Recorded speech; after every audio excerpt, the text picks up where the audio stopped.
Good morning. Good morning. RT Bear here coming to you live from Hack Shack Studios. I apologize if my camera is kind of messed up. I don't know what's going on, so I do apologize. I am looking into it today, but I need to hang out with you guys regardless. So I hope it isn't too bad. I guess I could do this. I could do this for the whole show. I used to do live streams like this where you just hear my voice.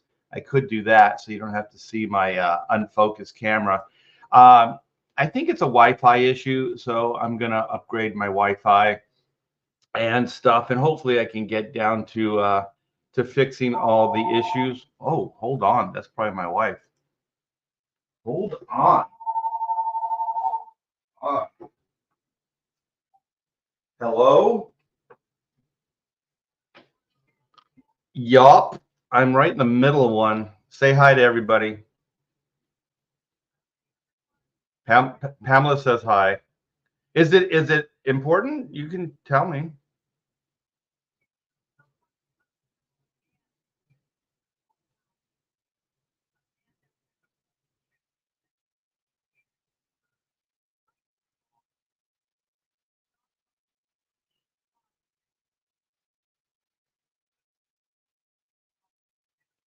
Okay. Okay. Well, we'll talk when you get back. Be safe. Bye. Oh, that was interesting.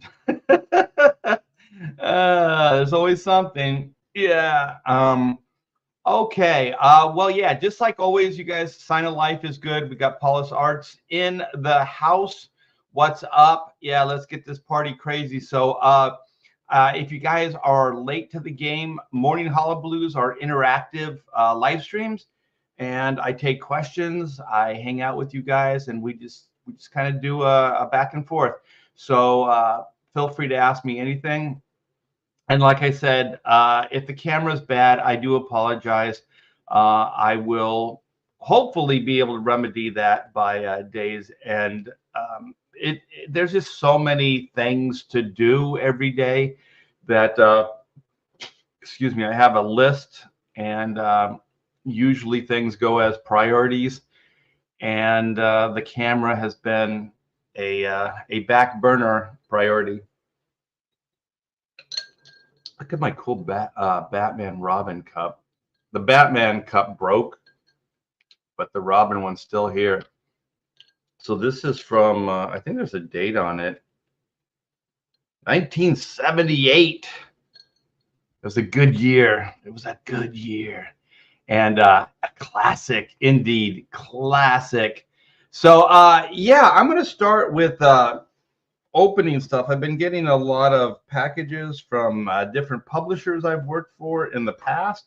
So I got this box, and somehow it finally made it here because it went to my California address.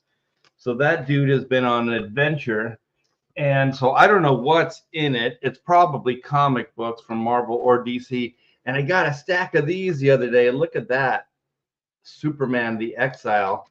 Actually, I just realized, let me fix my camera. I got it. It's going to bop in and out of focus. I'm sorry, you guys. I thought I was prepared. Apparently not. All right. So now we should have good camera action. So, yeah, if you guys don't know, a while ago I think in the 80s, I worked on Superman with Dan Jurgens. Let's see.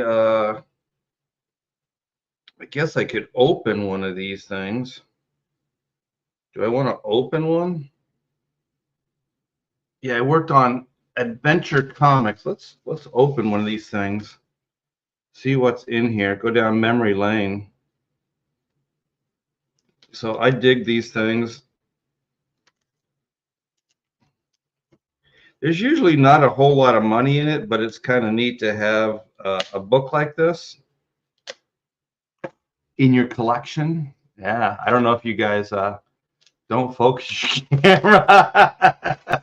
Yeah, I have no control over whatever happens, so I am not very tech savvy. But I think Frega said, if your camera has inconsistencies and stuff, it might be your Wi-Fi, because the main computer is, oh my gosh, hold on, let me hello, hey, what's up?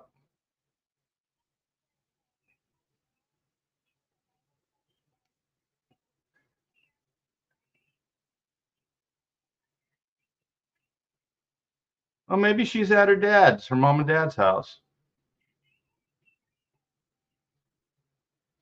Well, keep hope. I'm on a live stream right now. Let me get back to you after I get off, okay? Love you too. Keep faith. It'll be okay. Bye. We have a friend in California. Her husband just died, and now she's disappeared, so nobody can find her. So people are a little worried. So that's what that's all about. Let's hope for the best. Let's see. Let's see if I can get back on track. It's cool you're doing a stream about putting together a campaign. I'm curious because I plan on making my own in the future. Yeah, we're going to get into some of that stuff. And Black and White Volume 3, Sins of the Father, is going to be launching this Monday.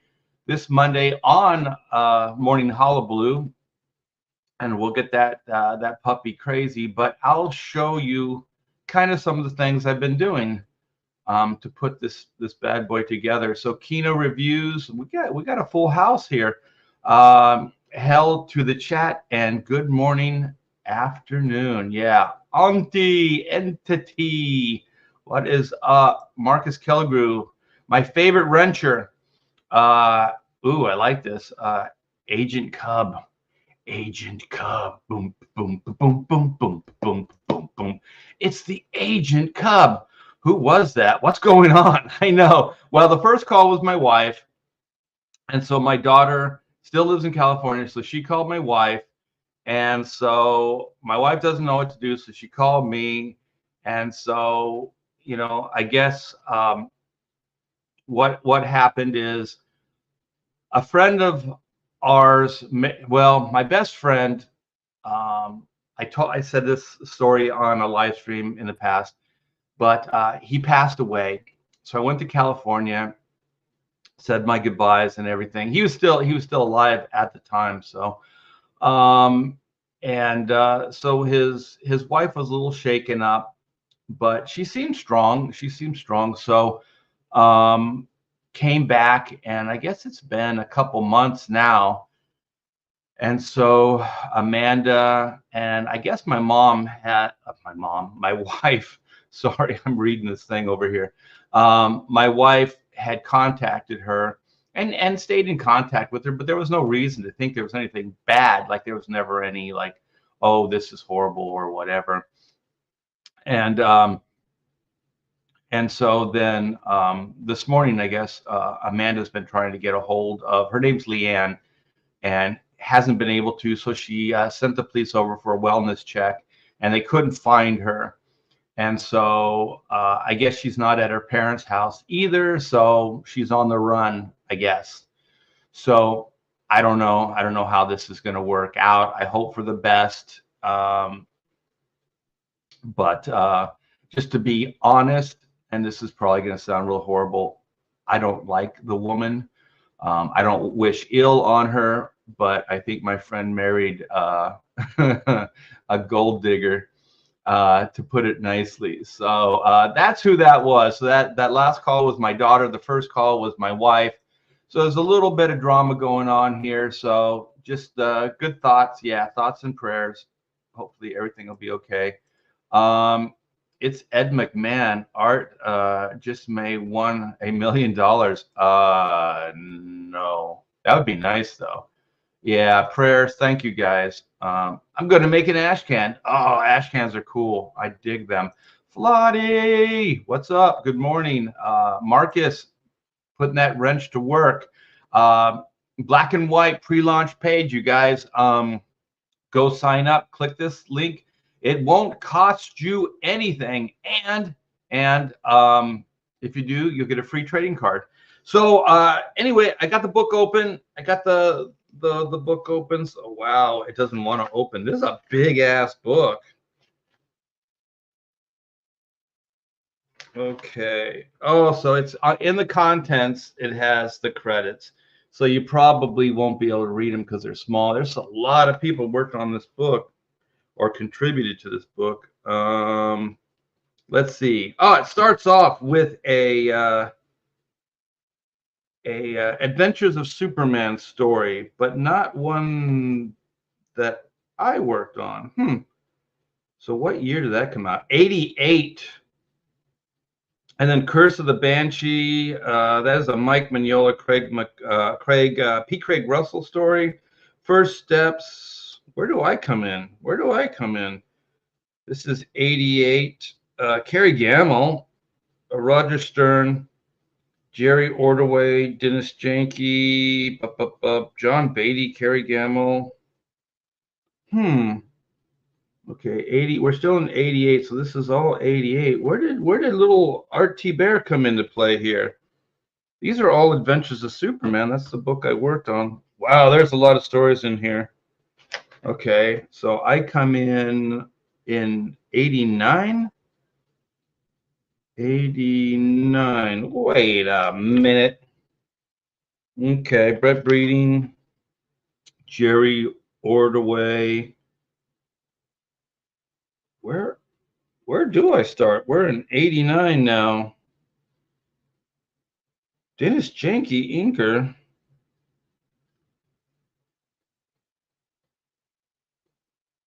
What is going down? 89. We're still in 89. Oh, there we go. Heritage from Adventures of Superman 450 or 455.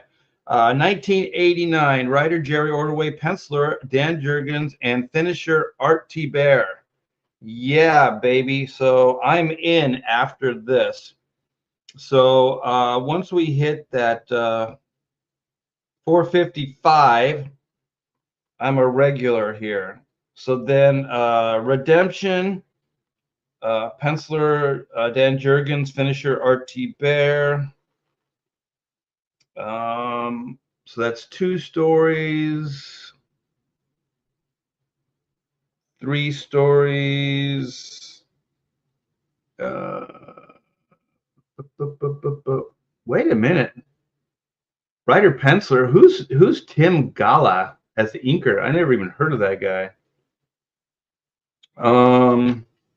So yeah, I think there's like 4 or 5 stories here that I contributed to. So Superman Exile. So this is early Art T. Bear. So this is like my first couple years in the business. So I got that. So I got that from DC. Let me find my glasses. So let's see. And then I got this thing's heavy. I got this the other day. So let's see what's in it. So this took a long time to get here. It shipped to my California address first. So let's see. Let's see here. All right. Oh, it's a box within a box. Here, Arrow, you can have something to play with. Okay. Oh, it's the Witching Hour right there. Look at that. The Witching Hour 2024 edition. Art T. Bear. My old phone number is on there. Yeah. This is bizarre. Oh, man, look at this. I got a couple copies of this. Look at this. You know what? I should sell these. I got a bunch of them. So this is Jeff Loeb, Chris Pacello, and myself. I thought it was a beautiful book. So yeah, this is the first and only time I worked for Vertigo. I took a major pay cut. So the story behind this is Chris and I we worked on the X-Men together.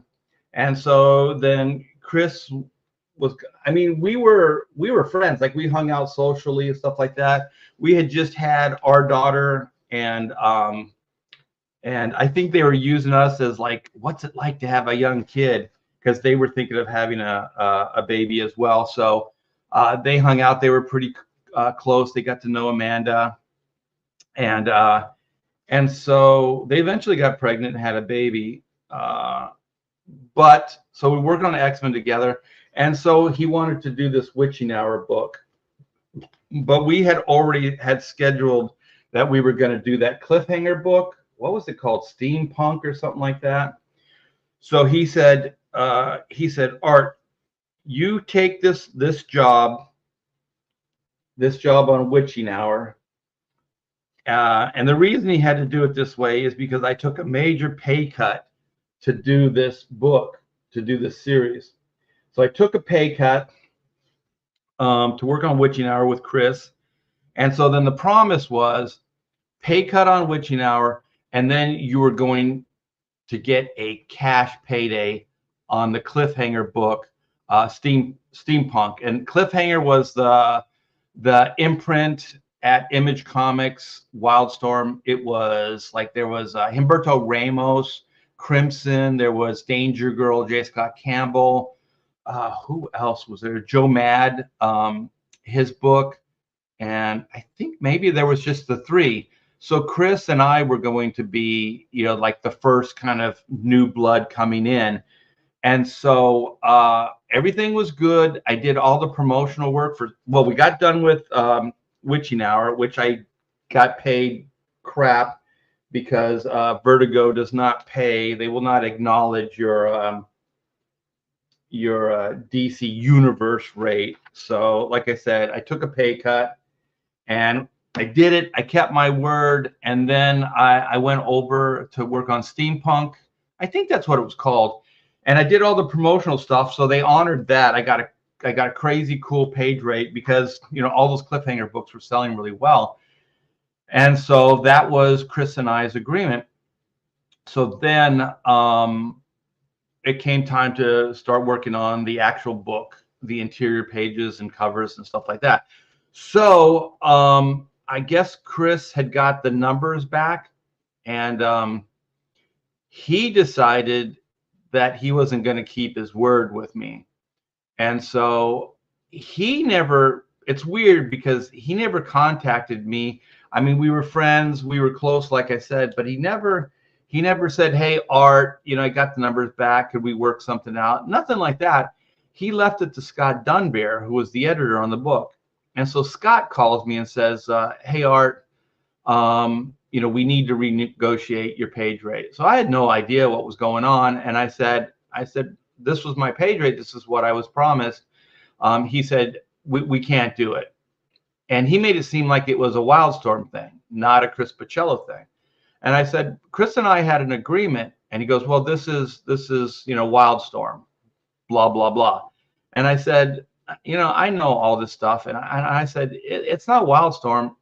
It's Chris. Chris could give me this because he owns the IP. He's running the show. It's not you guys. Chris is running the show. I know how the stuff works. I've been at Image from the very beginning.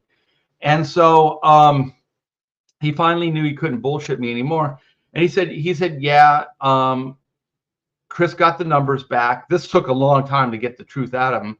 Chris got the numbers back, and he can't afford to pay you that rate.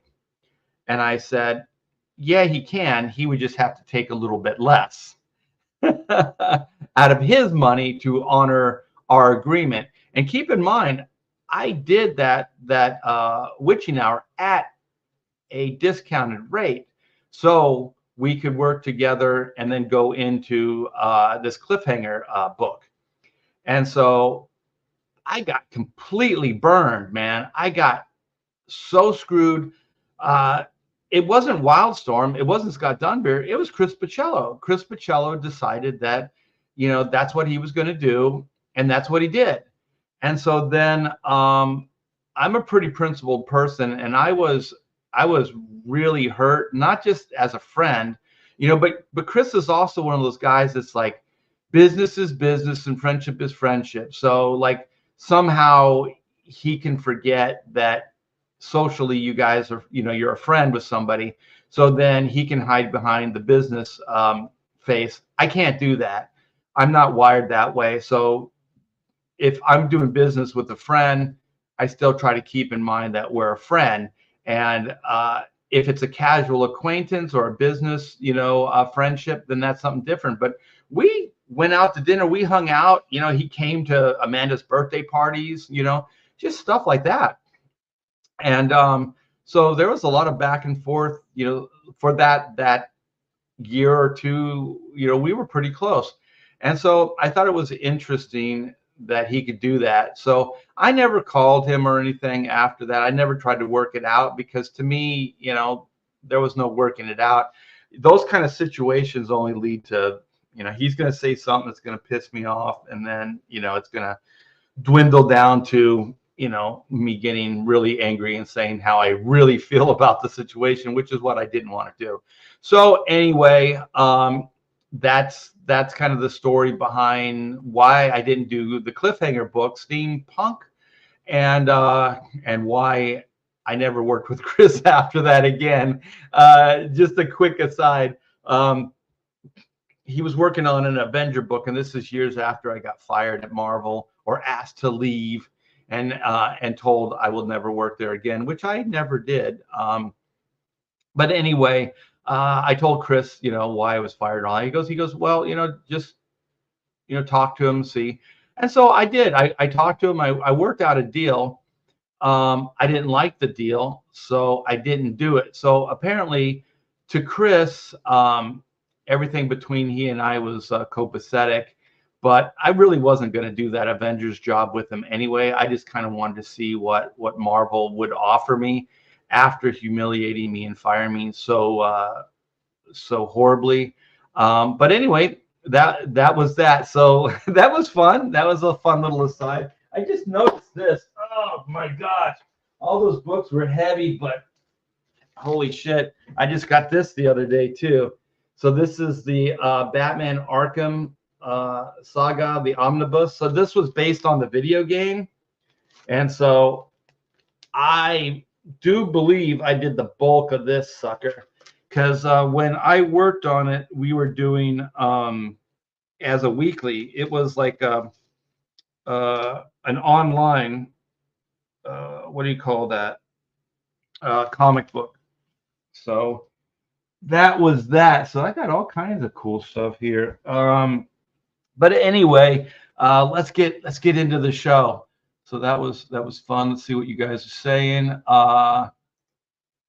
Yeah, that's a link to sign up for Black and White 3. So this is the link right here, you guys. So click that.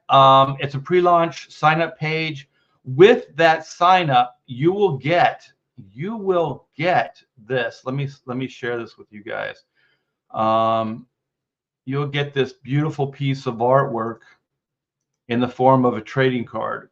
So this is the big bad for the upcoming series. Her name is Juliet, and her villain name is Juju. So she is a Valdoon priestess. She is a technomancer.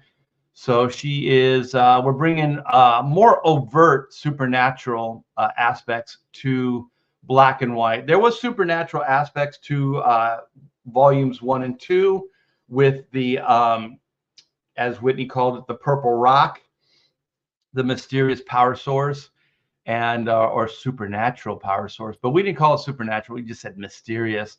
So we're going to get more into that. I want the Black and White universe to have everything. I want to be able to do supernatural stuff, scary stuff, high-tech stuff.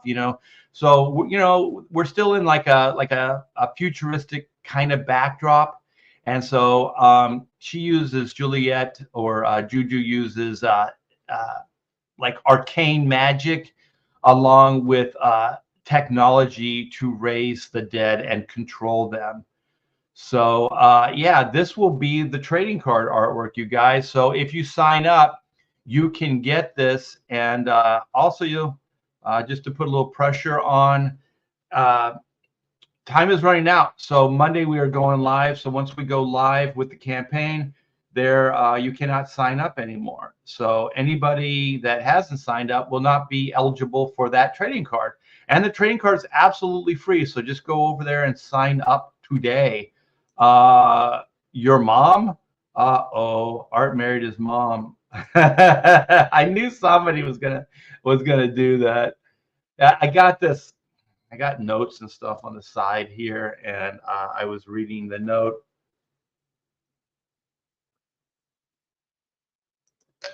Hey, leg kick, what's up, my brother from another mother? See, let's see. Art holds back nothing. I don't hold anything. I am honest as the day is long. Chris Maycock, hail Art, hail chat, hail everybody. Ooh, oodles of doodles and other stuff too. We're going to get into that. Last night on Pontificators was a good night for backers. We went a little later than usual. It got a little silly because I think we were all a little tired. And so I think we got like 10 or 12 backers between the three of us. So it was Clinton Helinski. He had Blue Bombshell. We had Rob Hunter on, and he has Death Raider. And then, of course, Oodles of Doodles and other stuff too, which is in demand right now. So we each got a bunch of backers last night. So thanks to anybody that backed last night. And there's still a chance to back. So Oodles of Doodles, I'm not sure how long that is going to stay in demand, and we'll show that off in a bit. But I have another aside I want to get into real quick. Once I get caught up in the chat, NPC Oasis says, "LOL, she's on an island already, most likely." Yeah, I hope she's okay. That's Leanne, of course. Joe Bernardo, aloha, what's up? Crazy Cat, what's up? Howdy. Pedro, hey, we're going to get into some Pedro action. Hey, Pedro, I just sent you a message before we went live. So the story that you came up with for High Octane, Black and White High Octane 2, it got the green light. There's going to be some notes, but you should start drawing that bad boy. So the story that you put together, the 22 pages, has got the green light. So hopefully Pamela has time to send out payment to you for that as well today. But the story is really good. It's really good, Pedro. You understand the characters, Whitney Sung and Reed Blackett and Gray, Brooks Gray, and of course Uncle Yee. So it's going to be a fun story for you guys. So that's something else you can look forward to. So sign up for Black and White V3 Sins of the Father today. Do it now. Pedro says, hail everybody, being away, dealing with doggy issues. How's everyone doing? So doggy issues. I don't know what that means. Hopefully everything's okay with Pedro. We missed you last night on Pontificators, brother.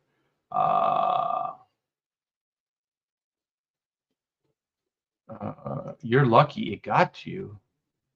Oh, I don't know. You know, the thing about last night on Pontificators, you guys should watch it. It's hilarious, especially towards the end. There, Rob Hunter can get under my skin. Holy crap, that dude. It's all good. None of it's negative or anything, but that guy, holy crap, man. Very interesting man. So he was actually, he got Clint to crack too. Clint was pulling his hair out towards the end of the evening. And to find out what we're talking about, you're just gonna have to watch it. Crazy Cat says, did you work with Karen Berger? It was Karen Berger's office. So there's several different editors, but I've hung out with Karen, and I talked to her about doing work there, but that Witching Hour was the first book I ever did. And I think it was steampunk. It's weird because sometimes like you go, well, steampunk, it's like it doesn't seem like you would name your book steampunk, because it's kind of more of a movement, I think, or an individual. I don't know. Andino says, Witching these nuts. Battle Chasers, that was the other book. Yeah. How could I forget? Everybody's telling Andino to go to hell. So hell to Andino. Everybody loves Marcus, and very few people like Andino Palacio. Better art to get screwed than Andino. Andinoized. Yeah, yeah. I hate to say it, but they got the great Richard Friend to ink Steampunk, and the money that they were offering me, I bet you they offered Richard less. So Richard, he probably got paid a little bit, just a little bit more than I did for the witching hour. So Richard did it for a song, as they say. So I think Richard got taken advantage of on that job.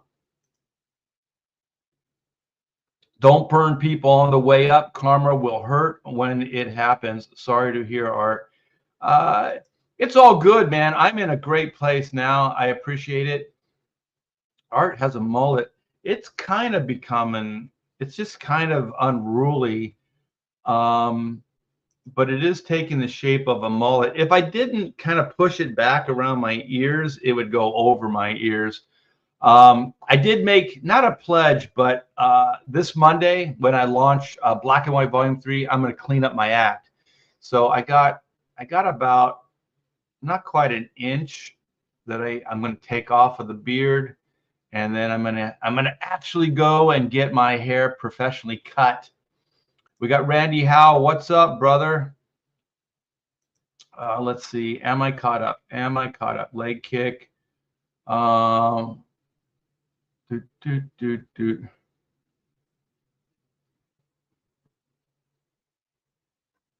Dude, yeah, all caught up. Okay. Marcus says Pacello is good, but I have a problem following his storytelling. Yeah, he likes to do some artsy fartsy stuff every once in a while. And when I inked him, I wouldn't do as many of those halos that he does.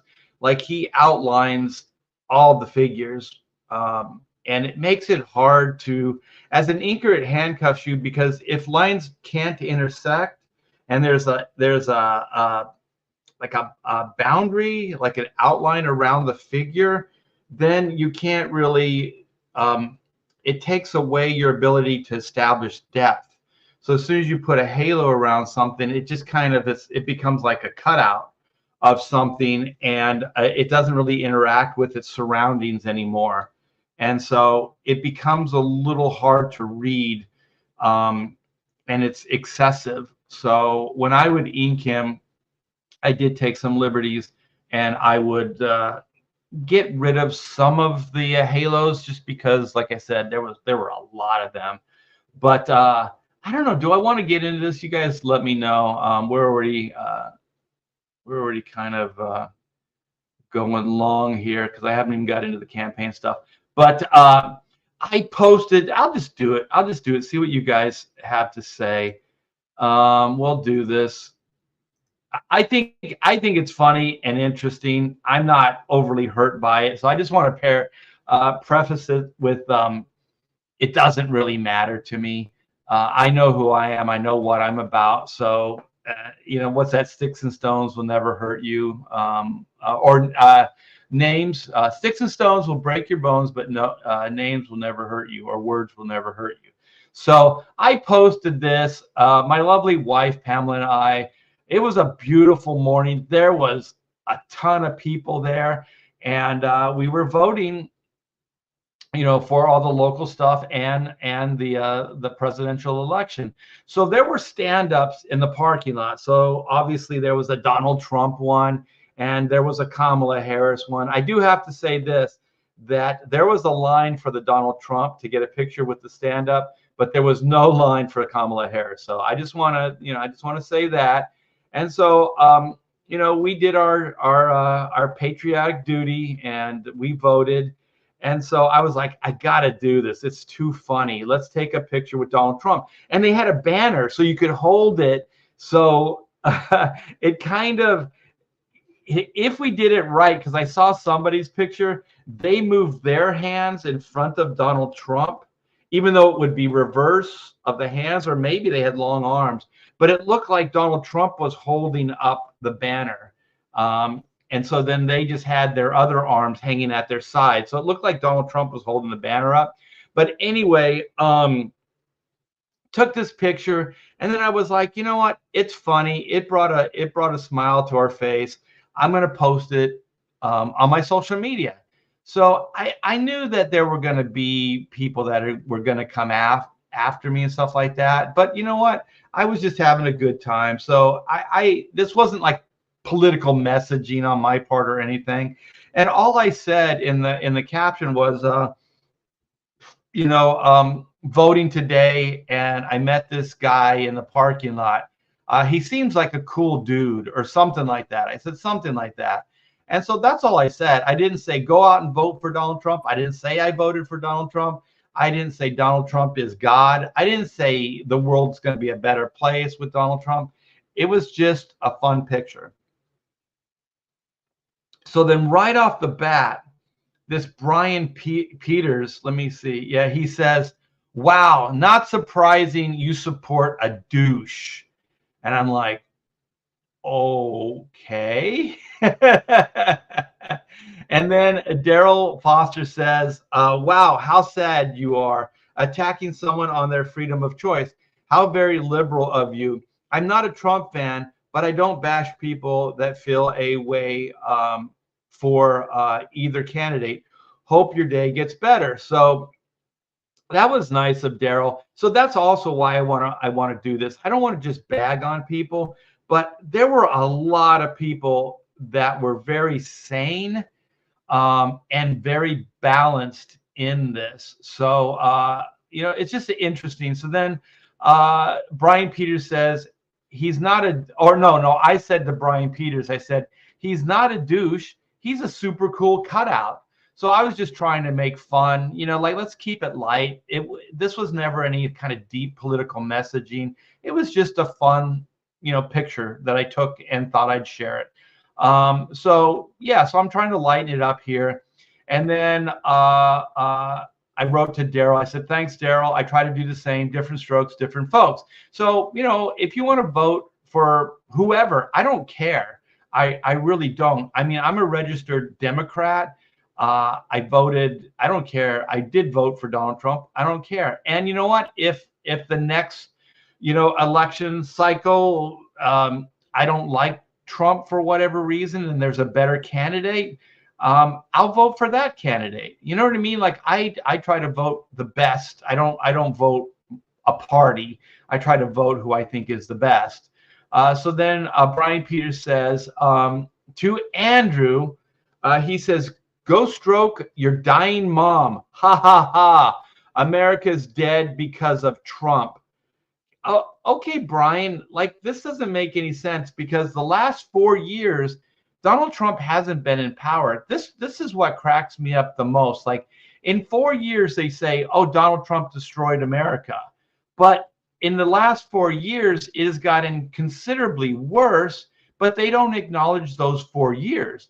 They don't acknowledge Kamala Harris. They don't acknowledge Joe Biden. So I think it's interesting how their brains work. So then Brian also says, maybe this is why he liked to take sexy photos of his daughter, LOL. Hope Trump has a massive heart attack soon.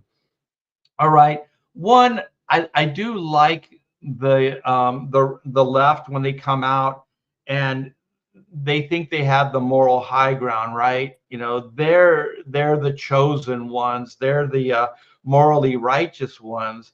And so they say some of the most horrible things, like they do exactly what they accuse everybody else of. But anyway, so Andrew, you still put on he says some not so cool stuff back to Brian. And then Guy says to Andrew, at least try to offer facts instead of debunk or correct misinformation, disinformation. Andy, you need to try harder if you wish to make a valid point. And so, okay, fine. And then Andrew says, oh, you get your feelings hurt also? So it is what it is. let's see. And then I say to Brian, I says, it's your freedom, to basically say and think whatever you want. However, your point is made. So please move on and express your freedom somewhere else. Because all he was saying was really nasty things and attacking people personally. So, I just kind of was trying to get Brian to think like, okay, so you said your piece.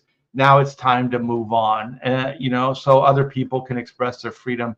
And so then I think there's kind of this rift between Guy and Andrew. So they're going back and forth. It's personal this time. So Philip Russert says, Brian Peters, if you don't like Trump, so be it. But to come at art is just classless and rude. I wonder if you would speak to him in person that way. Either way, you're the typical intolerant, tolerant left.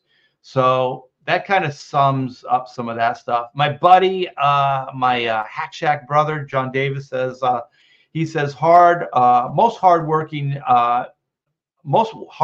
man in America even took a second job at McDonald's. So he gets it, like just making a joke, just making a joke here. And then Justin has to say they hire convicted felons now. So then, like, come on, the dude's obviously making a joke. It's funny too, because there are people that go, oh, you know what?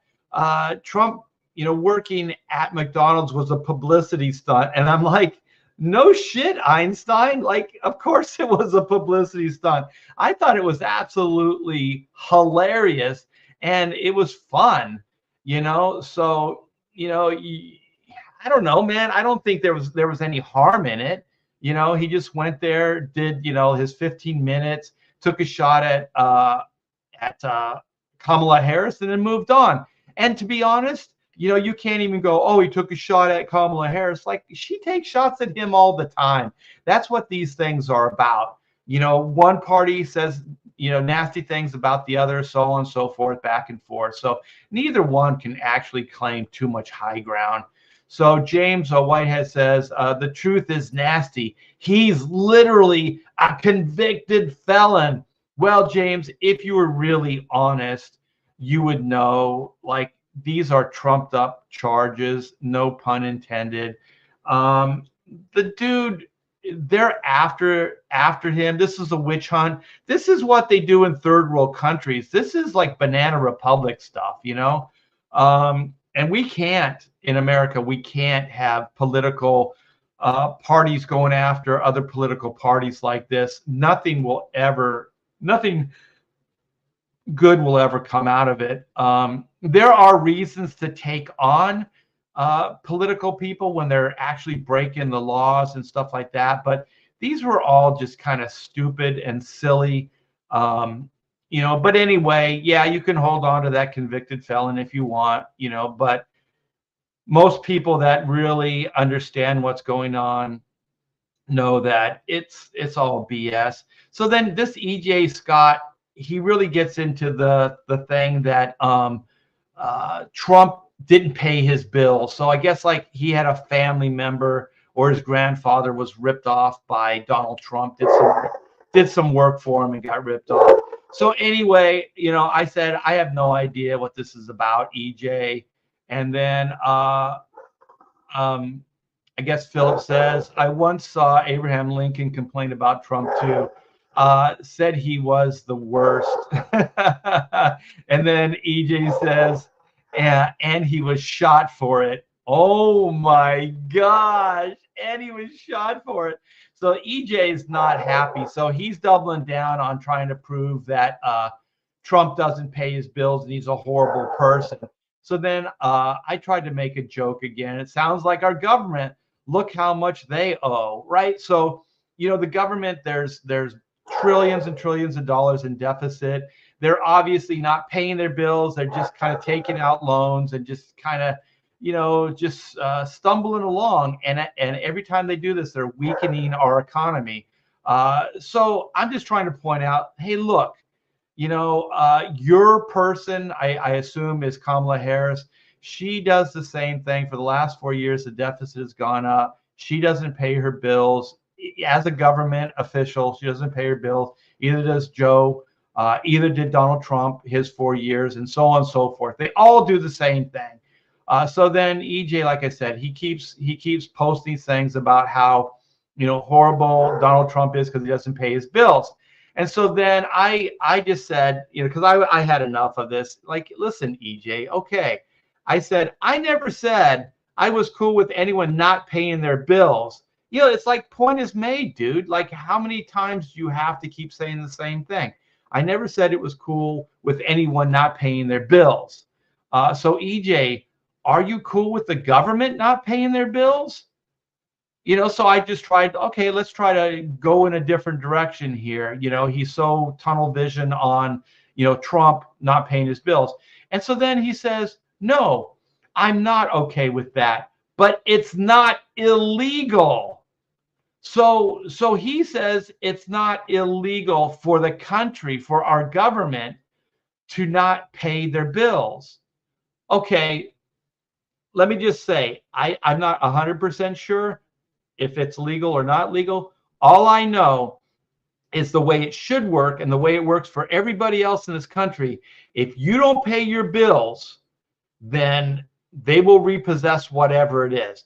If I don't pay my bills, on my car, they'll repossess my car. If I don't pay my taxes or my mortgage, they'll come and they'll put a lien on my house. Like, these things exist, but the government can keep doing this stuff and there's absolutely no repercussions. They can keep borrowing, they can keep printing money, they can keep doing all this stuff. So anyway, he writes this big old tirade about, bills. He doesn't want to acknowledge my point, but he wants me to just acknowledge his point. He talks about January 6th, all this other stuff. Fine. And then he posts again this article. So David Ruth says, R.T. Bear, he added more to the deficit than any other president in history. Okay, so he's talking about Donald Trump. All right, fine. But they all do it, like whether it's like minor infraction, like, okay, this guy killed this person, he shot him once, but this guy killed this other person and shot him 10 times. Like, what difference does it make? You still shot that person and killed them. Like, these people are still spending your money irresponsibly. This doesn't make a point, David. This is just you trying to make your side better than the other. They both spend like crazy. Let's acknowledge that fact. This is the way that government does business, and it's got to stop.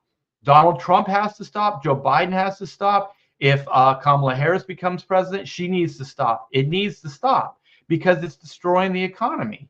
And so then I write back to David. I say, they all do the same thing. Every administration, they all spend more money than they have. Also, everyone should pay their bills. I don't care who or what government it is. We can agree on. Can we agree on that, Dave? I should have put a question mark there. Like, come on, man. Let's be fair. Let's be fair, Dave. I'm sure Dave isn't fair. But anyway, you guys, this kind of goes on and on. Jennifer, actually, to EJ, she points out some stuff that Kamala Harris, like some bills that she didn't pay. She owes like $700K to some campaign people she stiffed. So there's that. And then EJ says that was 4 years ago. Like, what the fuck does that even matter? Like, these guys, they don't know how to argue. Like, oh, so she stiffed somebody 4 years ago, but that doesn't matter. So what is there, a limit? Like a time limit. So if you fuck somebody 4 years ago, it's okay. And also, EJ, you're the one that said Donald Trump screwed your grandfather. So I assume that was longer than 4 years ago. So this is dumb. But anyway, there was one I wanted to leave on. It was really good. Yeah, this goes on. EJ's not going to let it go. Kevin West is shaming me. David Perel is shaming me. Where was it? It was like a parting shot. Michael Weaver says, love it, Art. Keep it up, buddy.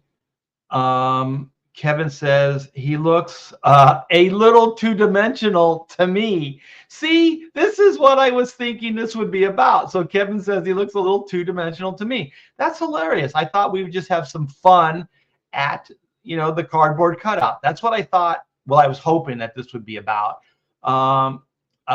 Miguel Ortega says, I do not agree with your choice in Trump due to my own personal views on him. However, I will defend and fight for your right to vote for whoever you choose. So I applaud you posting this, knowing the backlash you would receive.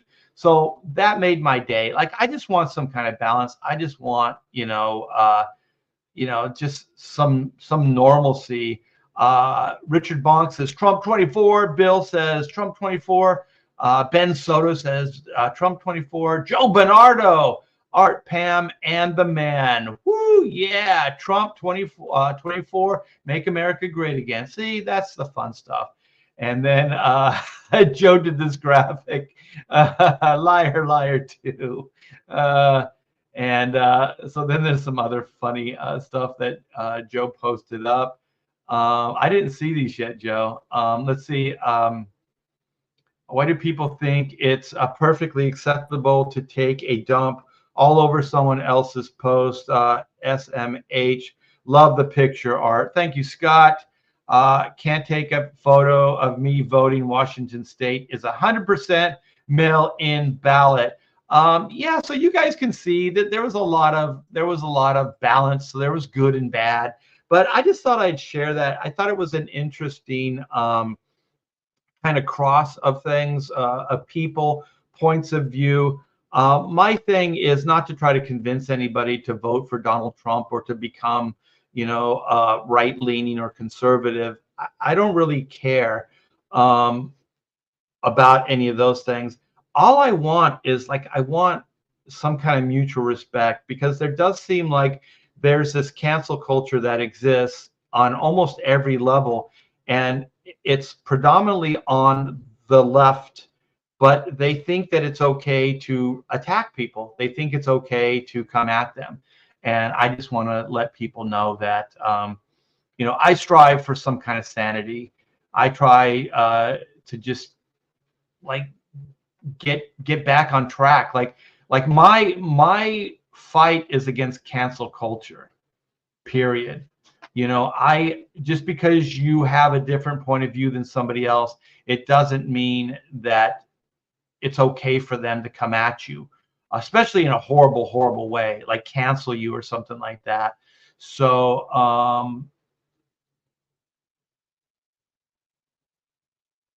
okay, we got a Citizen Ronan in the chat. Let's see what Randy House says. The lineup for Kamala Harris is at the train station. I swear, I'm not making it up. There was nobody over there. There was not a huge line for the Donald Trump stand-up picture, but there was a line. And I'll tell you another thing.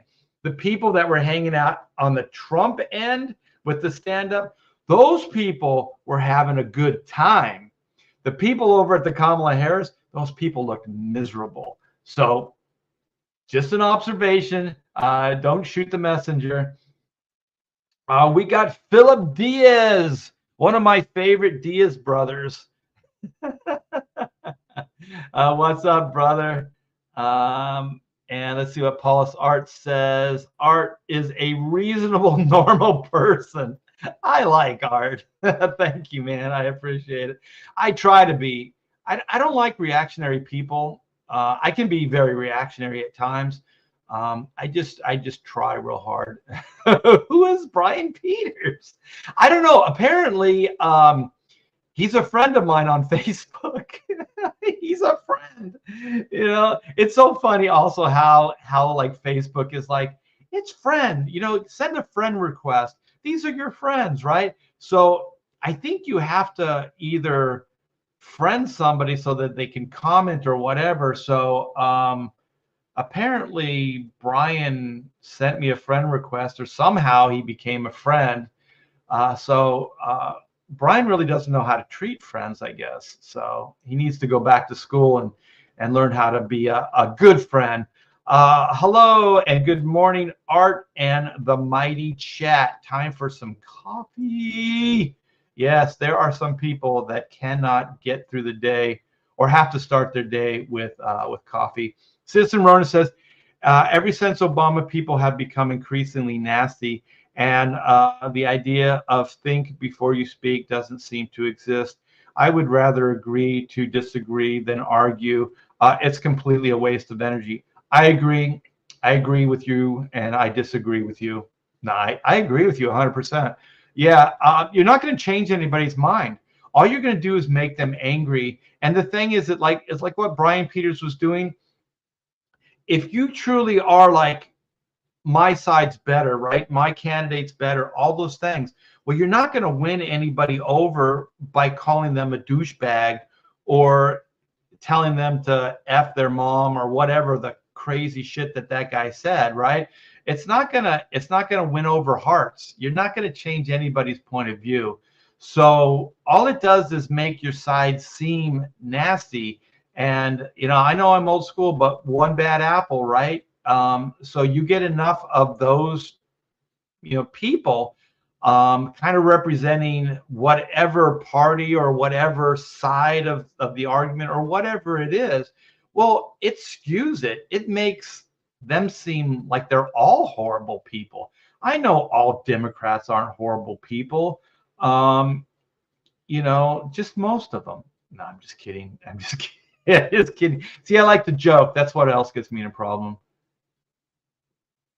JG Martinez says, sorry to hear, Art. Some people just have way too much hate in their heart and worry about things they really shouldn't worry about. Yeah, I mean, just all you can do, Brian Peters, is go vote. That's all you can do, because I'll tell you right now, you did not sway anybody in your argument. When your argument is so one-sided too, and it's unfair and you're unwilling to even acknowledge the other side, you're not going to get anywhere. You're not going to get anywhere. Pedro says, as a Banana Republic citizen, I second Art. Yeah, I mean, right. If you have political look, okay, this is where I'm going to get serious. Okay, they tried politically to destroy. They tried politically and socially with social media, news outlets, stuff like that, to destroy Donald Trump, right? Anybody that's really fair-minded and willing to look at things can understand that there was a concerted effort by a Democratic Party to destroy the Republican nominee, which is Donald Trump, right? I think you have to, if you're a sane thinking person, right? And then just to go even further, they, no pun, trumped up these charges to get him into court. Why did they want to get him into court? It didn't matter if, well, they tried to, what is that called? They tried to, when he was in power, they tried to, what did they do to Nixon? And they tried to do it with, well, they did it with Bill Clinton. Oh my gosh, what is that called? I forget what it's called, but they tried to get the president out with something. So they tried to do that twice with Trump. It didn't work either time. He was acquitted on both counts, right? And so so then there was that, and then there was the felony charges. So there's all these, like, they went back in the past. They found all these, I think, minor infractions, and they took him to court. But it didn't matter whether they won or not. The fact was that they were trying to destroy his name. So it got headlines. Oh, we're going to go do a raid on Mar-a-Lago, his home. So they went in there and I mean, think about just that. I haven't even got to the assassination stuff. Okay, so they do that. So then he goes to court. He defends himself. A lot of that stuff he was acquitted on, right? So all of these things, and then not one assassination attempt. Listen, Anybody that makes light of that is a horrible human being. I don't wish death on anybody, especially so fucking public and horrible. I mean, we would have literally saw a man's head blow up. I mean, it hit his head. It hit his ear. Like you, this much further, he wouldn't be here, right? And so then, oh, let's make light of it. Oh, and then there's all this hanky panky, like, oh, there's no cover up. Listen, how is this even allowed to happen? You know what I mean? Like, how did that guy get on the roof? How did he get through that crowd with the gun? How did any of this stuff happen? You know, there was something going on.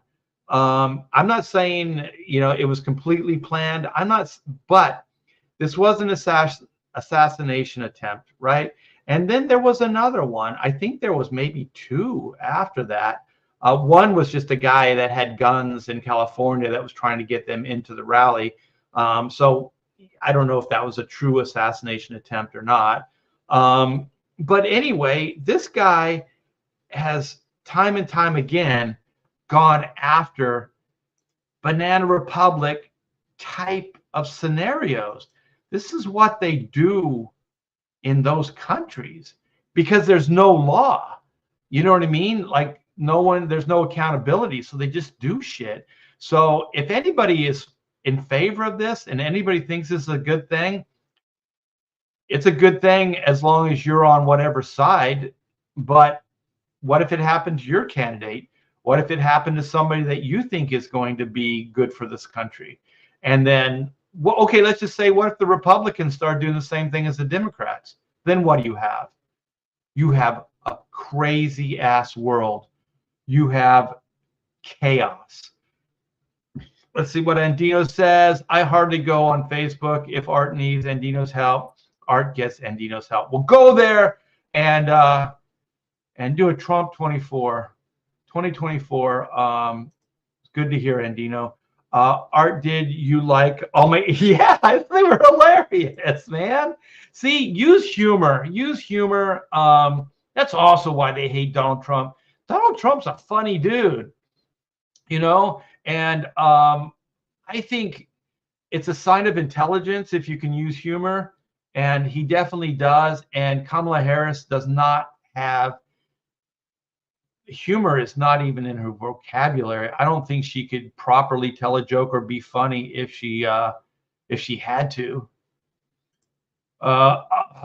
We need all social media to force a 2-minute delay between posts, force people to consider what they write. You know what, Randy? You know what I do? I mentioned this on a live stream, and one of you guys said that a famous person said to do the same thing. I had never read that quote before. I just kind of figured it out on my own, where I'll write a draft. Like if somebody pissed me off, right?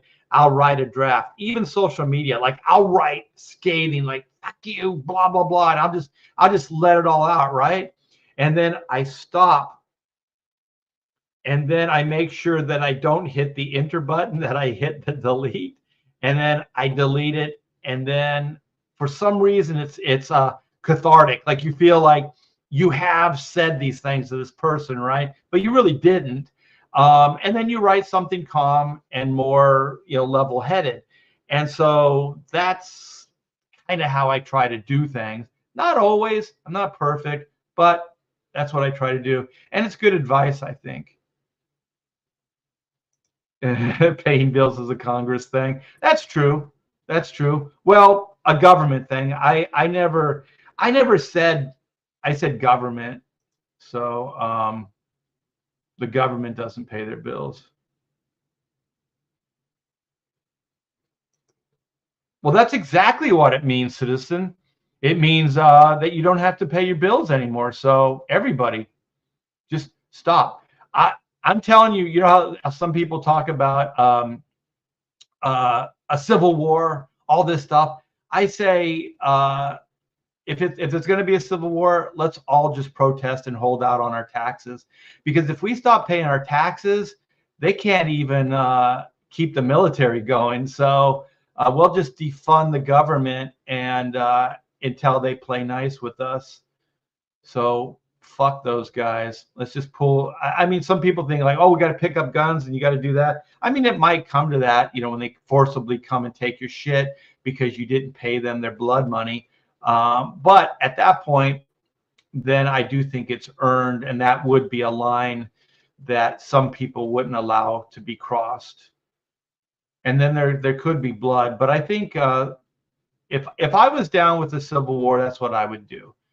I would be okay with being jailed. Well, I would have a long conversation with my wife. I would probably put all my belongings, all my stuff in my daughter's name. And then I would tell the government to fuck off and stop paying my taxes. And then I would be willing to go to jail and do whatever and be a martyr for the cause. Genuine Comics. Digging the stuff you do, my friend. Hello, Art. Greetings, chat. Reynolds says, Sim Salabim, Khalib has arisen. Hell the chat. Good morning, Art. Yeah, what's up? Let me see. Okay. So just as far as business, you guys, I still have to go over some of the campaigns and the behind the scenes stuff. The behind the scenes stuff is going to be fun. So I'll get to that very, very quick.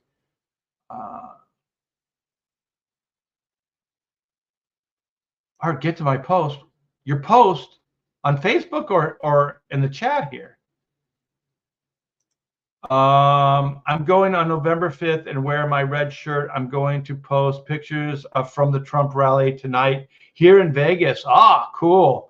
Well, prepare to get your butt kicked. Hail to the T-Bear. Thanks, Spaceman. Let's see what Student OG says. Yo, Art, you see Elon retweet about the British government trying to take Twitter down. Yeah, we live in some crazy times, but there's one thing, oh my gosh, it warms my heart. One, like sometimes Donald Trump can do things that really warms my heart. And then he's got, Vance?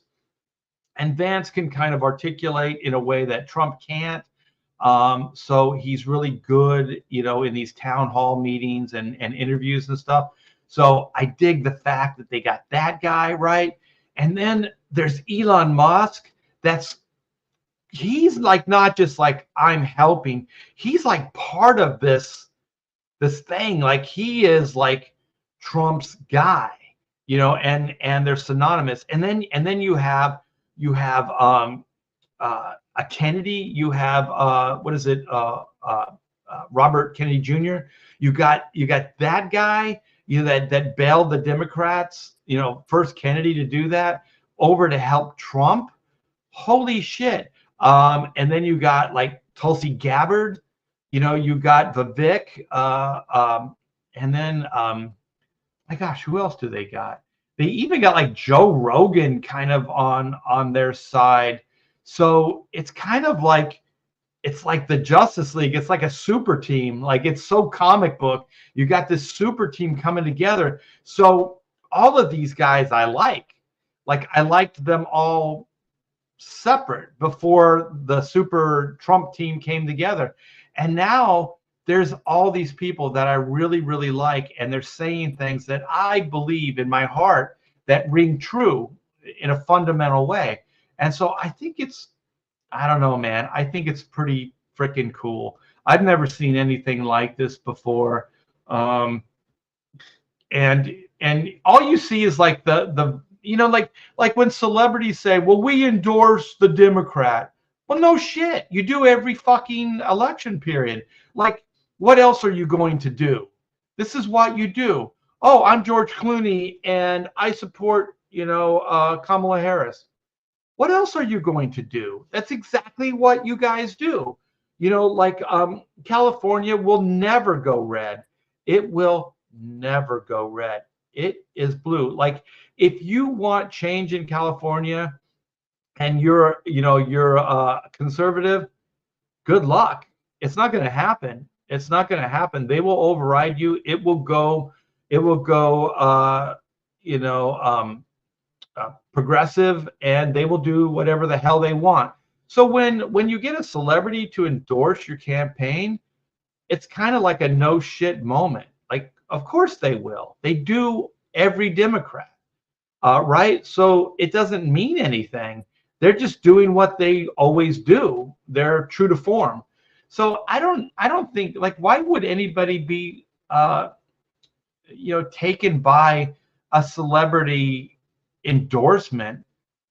Who cares? One, who cares what they think? But two, they're just doing what they do. That's what they do. They're not going to go against that. And then you got somebody like Zachary Levi or Levy, and you got that guy going speaking out against the grain.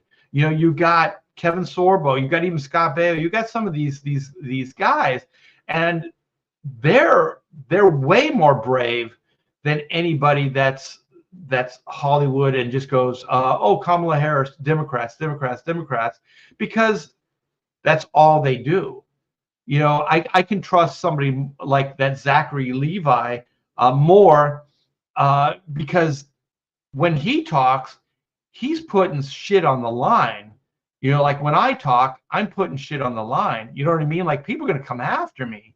I'll never probably work in the mainstream again, comic book industry. This is it for me. And so Zachary, pretty much knows the same thing. So hopefully he's got enough FU money that he can do this stuff. Impeach, that's the word. Thank you, Joe. So back on, they try to impeach Trump. Oh, good. We tried last night to get Rob to put the death mail-in print up. And it's Halo foil. Very, very cool. Kamala says she is full of joy until you cross her. Hey, just because she cackles like a clown, that doesn't mean she's full of joy. That woman is not full of joy.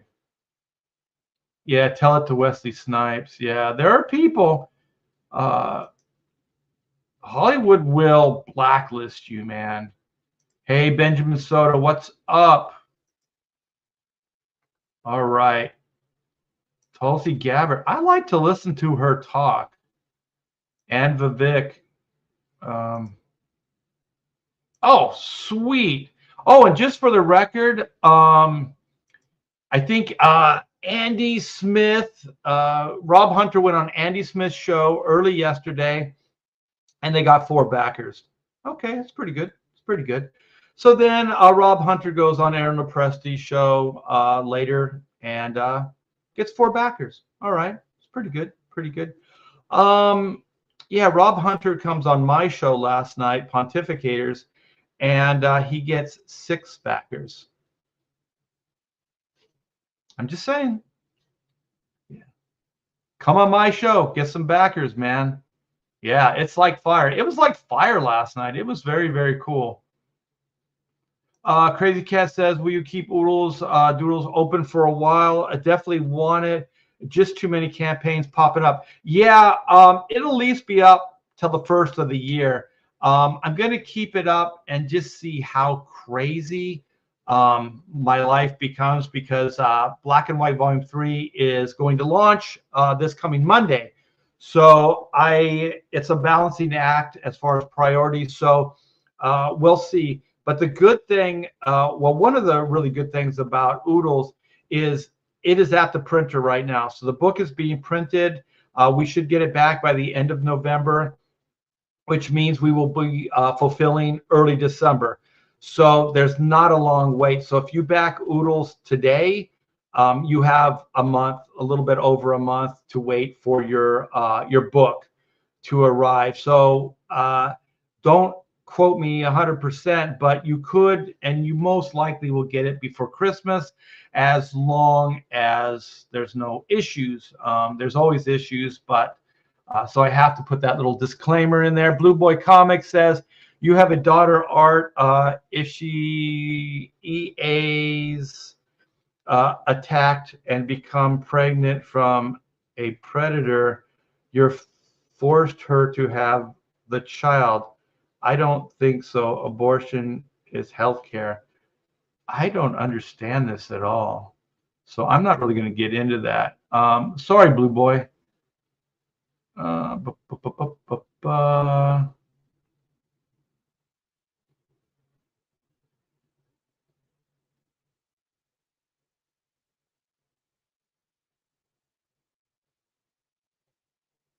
Yeah, see, this is how you do things. A local radio talk show host name is that Dory Amonson interviewed Donald Trump.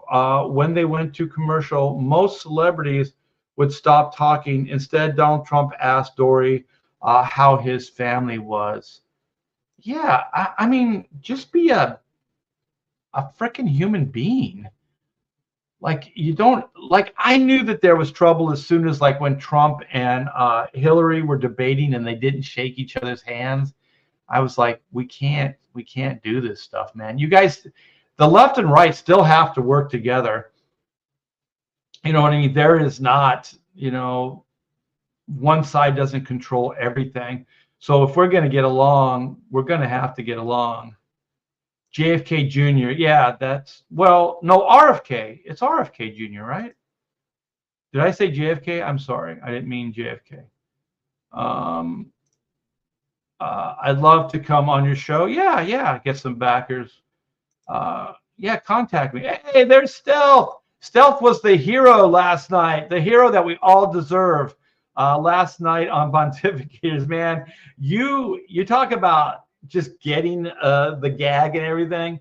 You were awesome, man. You made well, everybody did, but you stood out as just hilarious, man. Just hilarious. And I think you backed like all three of us last night. So thank you so much, Stealth. You were awesome. We got Element, MJ, Hell, Art, Hell, the chat. Oh, I thought maybe I said JFK. Um, it's all good. Stealth says was fun. It was a fun time. Yeah, we got silly. We got silly in Philly. All right, man. Okay, so let me show off some stuff. This will be a lot of fun. Let me cue it all up first to make sure that I can do this all in some kind of logical order. All right, you guys, I'm putting the campaign, like all the artwork and stuff together. Hold on. For the campaign. So this is black and white V3, Sins of the Father. And like I said, the pre-launch sign-up page is in the description. So go click that, sign up for this. So I'm going to show off some artwork, you guys, to try to get some people over there to sign up. If I got any renters out there, please drop Sins of the Father pre-launch page link in there. That would be cool. Make it easy on people. But this is the main cover right here. So I put all the God, what do they used to call this, like paste up on the cover. So we got the logo, we got the corner box, and Joe Bernardo put together the Sins of the Father title, which I think is awesome. I think it's really cool. It's got like the juju colors, like that green, so it's kind of a little bit of a heads up on what's going to happen. So I showed this off, maybe it was last night, and one of you guys asked us, like, is that lava in the background? Yes, that is lava. So the opening of the story, we kind of go old school Bond, James Bond, and the villain's lair is on an island, like a volcanic island. So he has his mysterious evil lair deep in the volcano. So the backdrop of the fight is going to be lava, volcano eruptions, things like that. So it's going to be really, really cool. So it got the great Kyle Ritter to hook me up with colors. So good. I always like when I work with people and they plus things. I think Walt Disney said that, like plus the idea, plus the thing. Like we should always strive to make things better and work with better people. And man, I couldn't work with anybody better. The interior, Brian, I can never say his last name. He's really, really top notch too. But I thought I would. I like working with Kyle actually, so it's kind of a personal thing. I just kind of like Kyle a lot, and he seems to get these characters. So look at. I'm just gonna look at this. Look at Whitney's song. So pretty, and I dig this. I kind of embellished a little bit with the robot's face. So the one eye socket's popping out, and so there was no glow on it, and there was no little dot inside the socket hole in the head. So I added those, and I don't know. It's a little thing, but that stuff actually, to me, it means so much. It's all the little details. Sometimes it's like just the undefinable things that you would miss them if they weren't there, but they all add up to just killer stuff. And also, you guys, Joe helped out a little bit on this corner box, but I put together a corner box for this campaign. So I used this drawing that I did for the oodles. And I thought, I just got kind of spontaneous. I was like, you know what, that would make a good corner box. So one night, after all my work was done, I put a few extra hours in, and I was like, let's put together, see what it would look like anyway. So I put this together. I didn't have like the yin yang gun sight here. I had like a 3, like the issue number down here. And I didn't like it, and I mentioned it on a live stream. And so the next thing I know, Joe Bernardo is sending me a mock-up with the gun sight here with the number, the volume number inside the gun sight. And I was like, oh shit, that's the plus idea. That's like you have a good idea and then you plus it. And when I saw that, I was like, frickin' Joe, look at you go, man. That stuff that really excites me is just those like, I mean, good artwork overall. Yeah, that's great. But like the little unexpected like details, those things, like just going that extra step, I think really makes things pop out of the the pack, as it were, stand out. And then also I'm rebranding the Hack Shack. So I had Hack Shack Publishing, and I was putting that on the books, and I thought, well, yeah, it's more apropos, than studios. Because when I came up with Hack Shack Studios, I was doing a lot of the Hollywood Shuffle stuff. So I was kind of trying to be, more Hollywood, with the studios thing. And also Hack Shack Studios was an art studio at the time. So there were people there, and we did comic books. And so it was a production studio. So it seemed to really work at the time. So the way things are now, it's more of it's a comic imprint, like Hack Shack Studios, more than a publishing, even though it still is publishing, more than a studio, even though it still is somewhat of a studio. I still call where I work Hack Shack Studios, but I think this fits everything going forward. So from volume 3 on, everything is going to have the HS comics on there. So I think it works. I think it's really, really cool. So this is the main cover, you guys. And so then this, hopefully Pedro is still there. This is the second book. So we're having 2 completely unique books.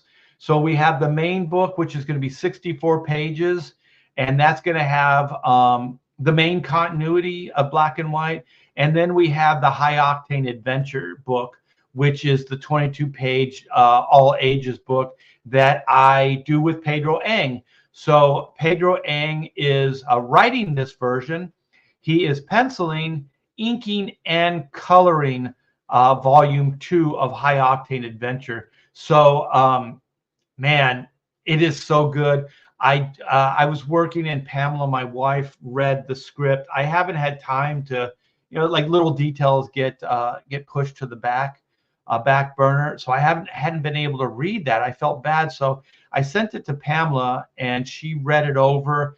And then she said, Art, you need to hear this story. And I plotted it out with Pedro. So I already knew kind of the beginning, middle, and end, some of the details, some of the scenes. But I'll tell you, when she read it to me at dinner time, my gosh, so good, so much fun. Pedro understands these characters. He gets these characters.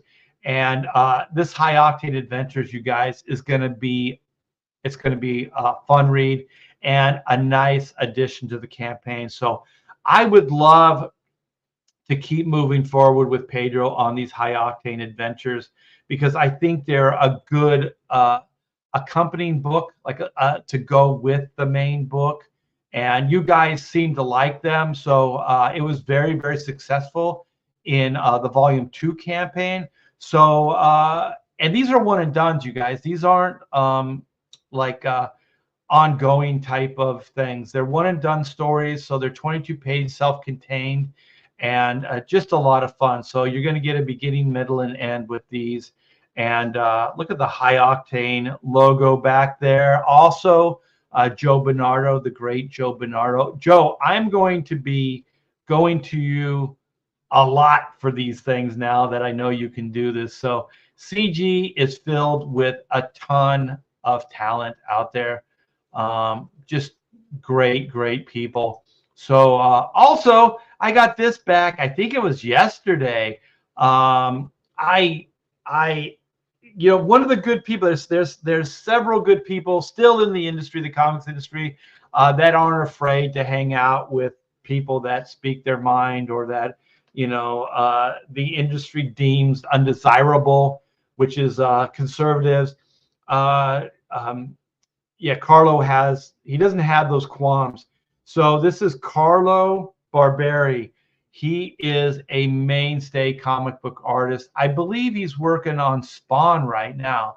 So I just asked him, and man, I mean, we're going down to the wire on this stuff. So I just asked him a few days ago if he could put together a black and white cover and be part of the variant collection.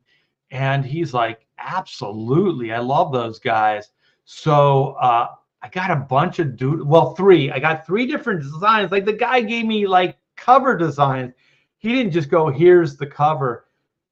He let me choose. So there were three different cover designs, and this one just stood out.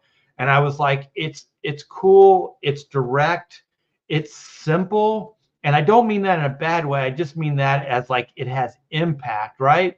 And so then I inked it up. I did some.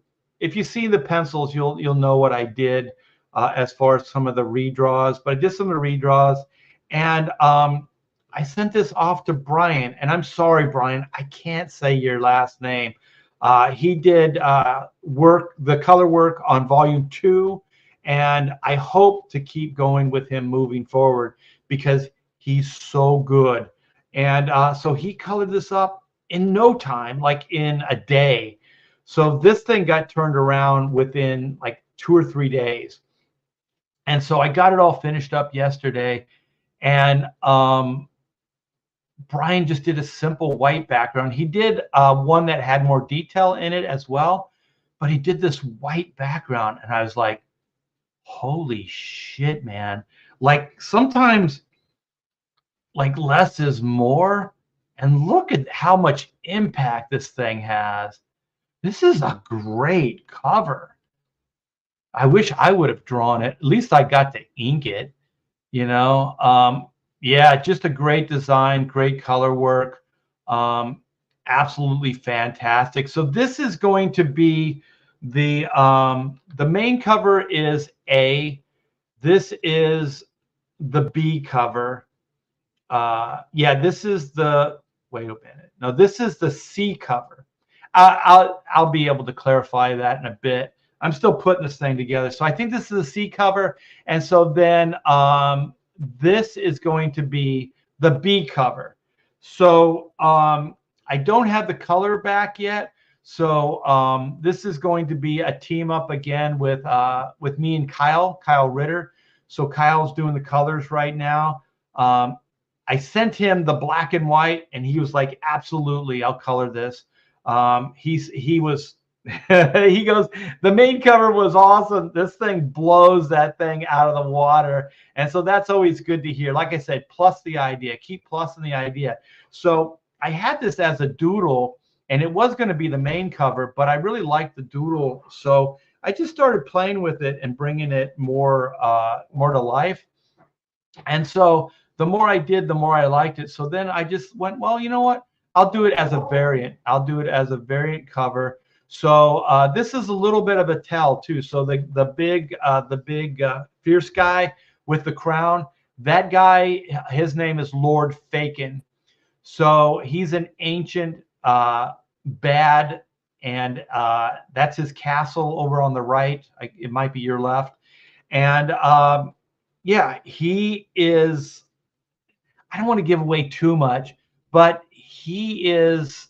There's no time travel in the story, you guys, but he's going to be a major villain moving forward. And so just like every good villain, they have, a good right hand villain that they work with. So Juju, who is here, works with him. So there's a curse, and there's a reason why he needs to work with her. I don't want to give it away, but she's like the go-to. And so, like I said earlier, she's a Baldoon priestess. She uses technology and arcane evil to raise the dead. So this is like she's raising ancient warriors to do her bidding. So that's another little tale, little giveaway for the story.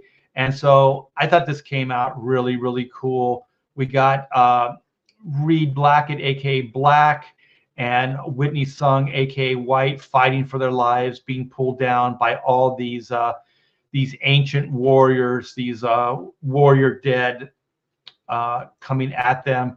And we got this guy. I like this guy in the corner here. He's got like a broken arrow in his head, stuck in his head, and he's got his shield with a couple arrows in it. Yeah, there's a lot of detail in this thing, you guys. It was a labor of love. It was a lot of fun doing this. And then I like this guy right here, this zombie guy. He's got a bunch of arrows stuck in him as well. So it's going to be fun. So this is going to be the B cover. And so there's going to be 3 covers with the initial launch. So A, B, and C. So main cover, this cover, and then the Carlo Barberi cover. And so then this is me putting the campaign together. So as promised, so this is what the tier artwork will look like. So also we're celebrating 30 years of Black and White. It came out Image Comics 30 years ago. And so, yeah, it's still going, hopefully going strong. So hopefully you guys will support this campaign moving forward. So this is the A cover. And so we got that. Okay, yeah, this is the C cover. So Carlos is the C cover. I don't have a artwork for the B cover yet because I'm still waiting for to get the colors back from Kyle. But awesome. I'm real happy with the way the graphics are coming together. And then we got the High Octane Adventure, the Pedro Ang book. So we got that. So this will be the tier artwork, and we got the featured. So we got as far as the feature, we're going to have all the new books for the campaign. So we have the main cover, which is A. We got the B cover, which is the one that's still in black and white. I'll update that once I get the color work back. And then we got the Carlo Barberi cover. And then, of course, we got the High Octane Adventures by Pedro Ang. So that's going to be really cool, you guys. Celebrating. I like the way I'm just such an idiot that I tied the 30 in, and it outlines the book so that the main book stands out graphically. And so then we got the twofer. So we overprinted on High Octane 1. So we're going to reissue that in this campaign. So you'll be able to get like High Octane 1, and then you'll be able to get the new book as well in a twofer. And I'm not sure, so I could be talking out of my lower regions right now, but things are tight right now, and we do understand that. Pamela and we had a heart-to-heart, and some of these multiple book tiers, we are going to discount them. So one, we're going to try to encourage you to, obviously back more, but two, like, be sympathetic to the times, because things are a little tight right now. And I appreciate any kind of support we can get. So on some of these multiple tier books, we're going to have discounts. Also, we're going to have early birds. So we're going to have early bird specials, and those are going to be very, very limited. So if you sign up, you will get early notification, so you can get into the campaign early, and so you can back those tiers before they sell out. So most of the time, the early birds will come with something, which I'm not sure they will this time, or they're discounted. So most likely, the early birds will be discounted and very, very limited.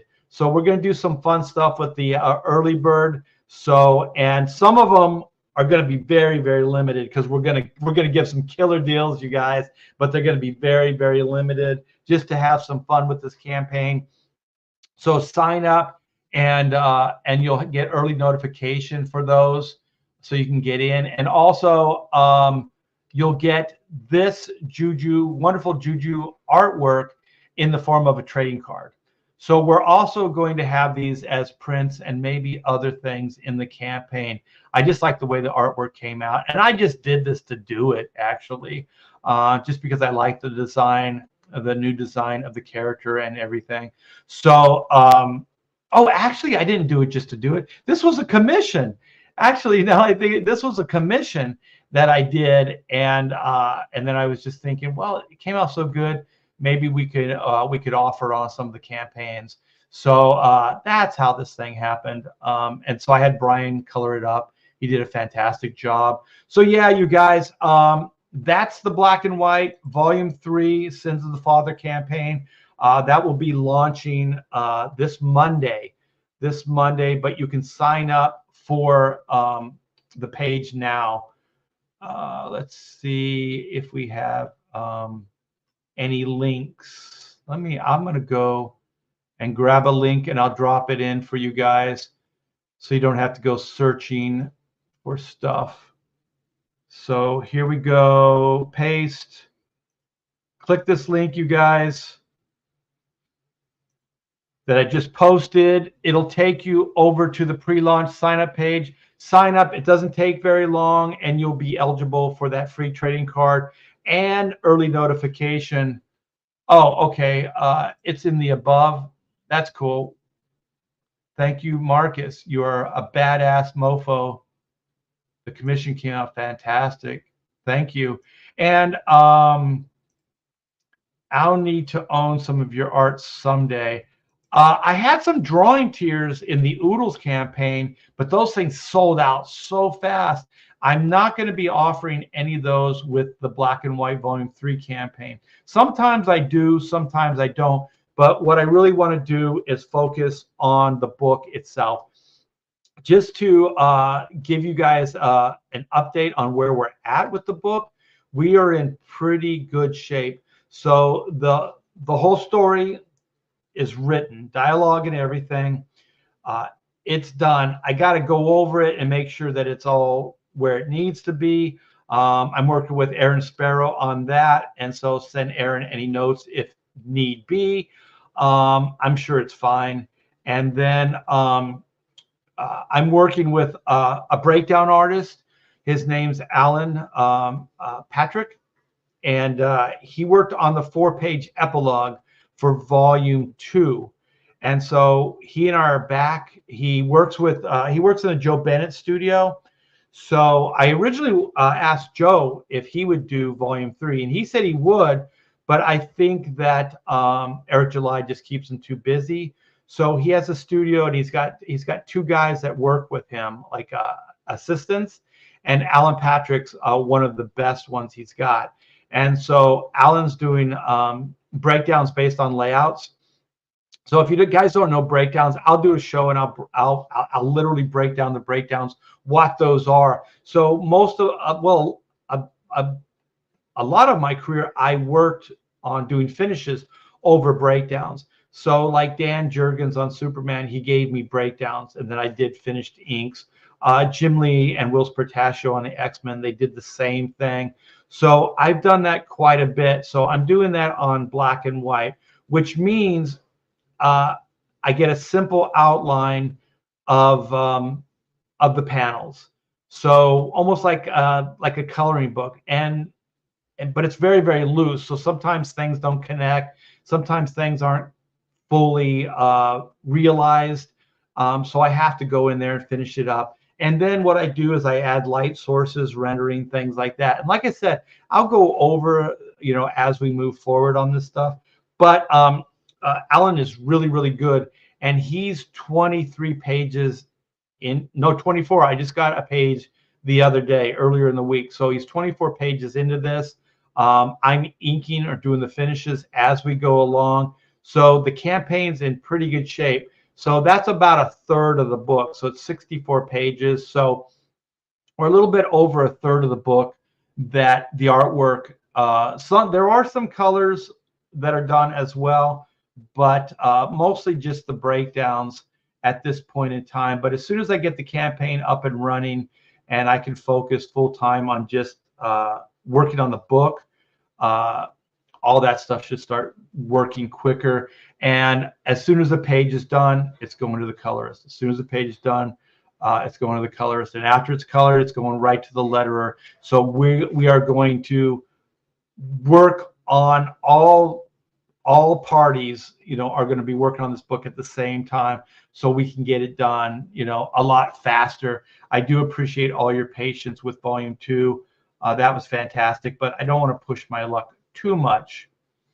Yeah, there's gonna be some sexy battles going on for sure. All right, you guys. Very good. Oh, you know what? I'm going to do real quick as a parting shot, because I still do have an active campaign and I need to give this thing some love. So this is Oodles of Doodles and other stuff too. This is my art book. We got a bunch of love last night on Pontificators, so thank you guys for that. We are at 15,430, 124 backers. And this is the video put together by Shantan Jetty. Great guy. Art T-Bear's Oodles of Doodles and Other Stuff Too is a 60-page, 9x12 hardbound book that will be printed on thick glossy stock paper and is a compilation of artwork from award-winning artist Art T-Bear. This book is filled with images that come from Art's Marvel, DC, Image, and Comicsgate work. That includes convention doodles, commissions, creator-owned IPs, and pop culture subjects that Art has brought to life with his masterful draftsmanship. Art T-Bear's signature style is both lyrical and meticulously realized. The mastery of craft, seen in his work, owes itself to his 40 years in the comic industry, as well as viewing life through his own love of the art form itself. Fans of art prints have the opportunity to back one or both of the mini print tiers. Both are stunning collections of can back individually or together as a bundle. Art T-Bear's Oodles of Doodles and Other Stuff Too. Back it now on Indiegogo. Yeah, you guys, back it now. Links in the description. Links are in the chat. Let's get this party crazy. Let's keep this going. So this is an oversized 9x12 hardbound art book. So 64 pages and just some highlights of my 40 years in this industry. So some cool stuff. We got some Comicsgate stuff. We just added Garbage Man to the book. Some commissions, some cover work, some work in progress stuff. The back cover is going to have this fantastic quote from Kevin Nolan, with this wonderful T-Bear Nolan Jam Batman piece. And so here's some of the interiors. You saw those in the video. And we have a bunch of prints. So we have this pit print. We have, like I said, the 11x17 Juju commemorative black and white print with this campaign. Then we got set A, set B. And you guys, talking with the printer right now. So we have foil embossed for the mini prints.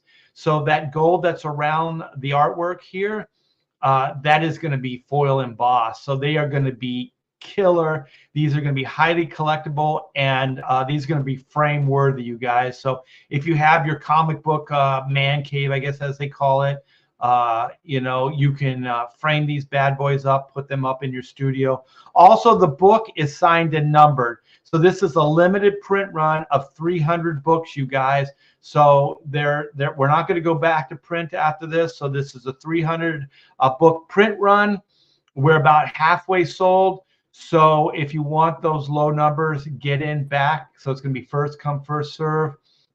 And they're going to, everything's going to be, well, the book's going to be signed and numbered, and all the prints and everything come signed as well. So if you like what you see, you guys, click that link, come over, give it a backing. I'm not sure how long it's going to be in demand, at least till the end of the year. That's kind of the idea at this moment in time. So yeah, you guys check that out, go back it, and it's going to ship soon because it's at the printers right now. So we're hoping, fingers crossed, that we'll be shipping beginning of December. And it's a low print run, and I think there's like 124 backers at this point. So we should be able to get those out quickly. Pamela is really, really good at fulfilling these campaigns, and she doesn't mess around. It is her single obsession until every order goes out. She doesn't rest. She doesn't take a break while the campaign is in fulfillment mode. She works from the time she gets up to the time she goes to bed, and she doesn't stop, like I said, until the campaign is fulfilled. So that thing will happen. So Randy Howell, thank you so much for the $10 super chat. Just back Rob Hunter's death mail-in print as it happened on your stream. You can claim you brought in 7 backers now. Woohoo! 7 backers, yeah. I want to issue a challenge to Billy Tucci to do better tonight. Yeah, so if you guys don't know, check out Pontificators from last night. Towards the end of the live stream, it got crazy, but it got fun.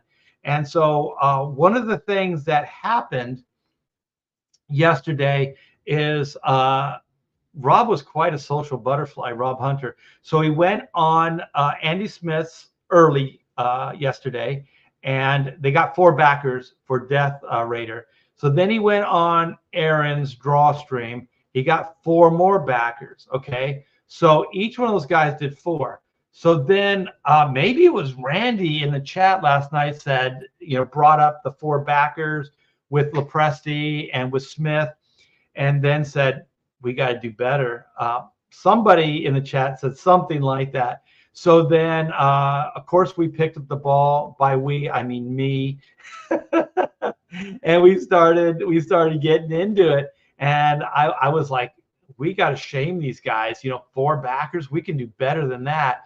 So by the end of the evening, we got 6 backers for Death Raider, and a lot of it's Randy, a lot of it was all you guys. We had Stealth in there backing. It was a good time. I know it made Rob feel good.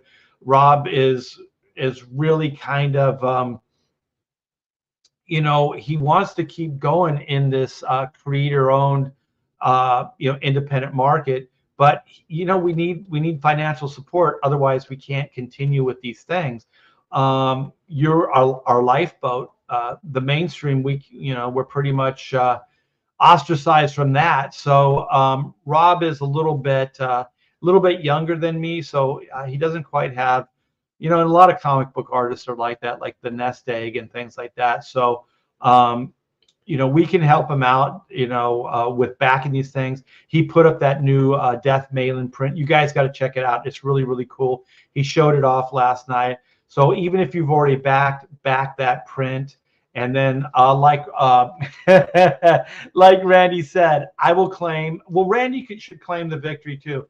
We will claim every victory moving forward as long as it has to do with those prints. So so far we went from 6 to 7, and so to hammer the point, go on Billy's show tonight with Rob and mention all that stuff in the chat. Remind Billy that he's got to do better than seven backers for Death Raider, and then say, you don't want to be shamed by T-Bear. You don't want to be shamed by that guy. And then we'll just keep this thing going, and hopefully get. I think Rob said 30K would be kind of a comfort zone financially, and if he can get to that 30K, then we'll be a Death Raider 2.